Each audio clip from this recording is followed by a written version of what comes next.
প্রিয় বন্ধুরা, কেন ওহি আসা বন্ধ হয়ে গিয়েছিল? মহান আল্লাহ সুবহানাহু ওয়া তাআলা কেন ওহি আসা এই পৃথিবীতে বন্ধ করে দিয়েছিলেন? চলুন জানা যাক। নবীজি সাল্লাল্লাহু আলাইহি ওয়াসাল্লাম 40 বছর বয়সে প্রথম ওহি পান।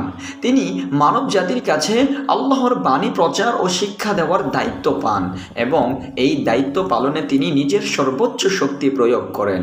তবে এই ওহি গ্রহণের প্রক্রিয়া তার জন্য শারীরিক ও মানসিকভাবে অত্যন্ত কঠিন ছিল। প্রিয় বন্ধুরা, ওহি গ্রহণের শারীরিক ও মানসিক প্রভাব কীরকম ছিল, যেরকম নবী সাল্লাল্লাহু আলাইহি ওয়াসাল্লাম জানিয়েছেন। নবী সাল্লাল্লাহু আলাইহি ওয়াসাল্লাম যখন ওহি গ্রহণ করতেন তখন তার উপর প্রচণ্ড চাপ সৃষ্টি করত। হাদিসে উল্লেখ আছে যে ওহি গ্রহণের সময় তার শরীরে ভারী বোঝা অনুভূত হতো, যা তাকে ক্লান্ত ও দুর্বল করে দিত।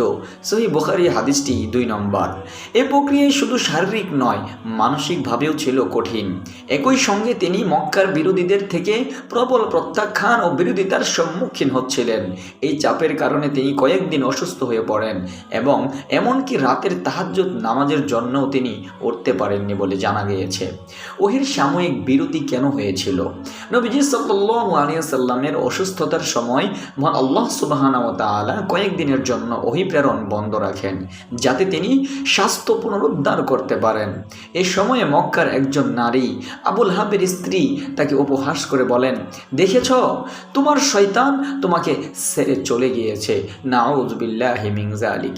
সহিহ বুখারীর হাদিসটি 4950 নম্বর হাদিস। প্রিয় বন্ধুরা, নবী সাল্লাল্লাহু আলাইহি ওয়াসাল্লাম এই উপহাসে কোনো প্রতিক্রিয়া দেখাননি।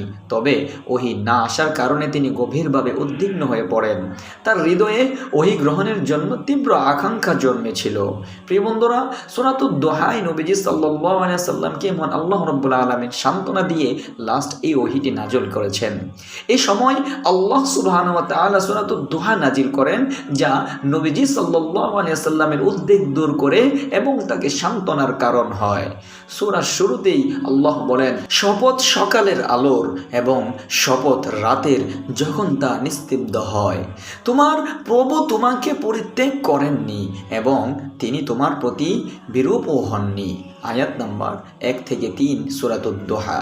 এই আয়াতে আল্লাহ তাআলা নবী সাল্লাল্লাহু আলাইহি ওয়াসাল্লামকে আশ্বাস দেন যে তিনি তাকে পরিত্যাগ করেননি এবং তার প্রতি অসন্তুষ্টও হননি।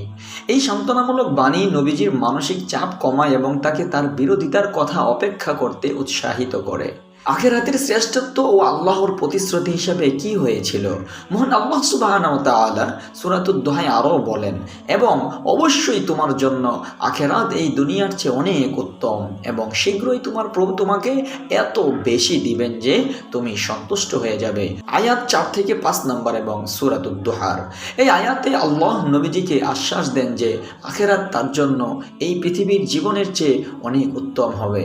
হাদিসে উল্লেখ আছে যে আল্লাহ সুবহানাহু ওয়া তাআলা তাকে প্রতিশ্রুতি দেন যে তার উম্মত ক্ষমাপ্রাপ্ত হবে, তারা জান্নাতে প্রথম প্রবেশ করবে এবং তাদের নেক আমল বহুগুণ আল্লাহ রাব্বুল আলামিন বাড়িয়ে দিবেন।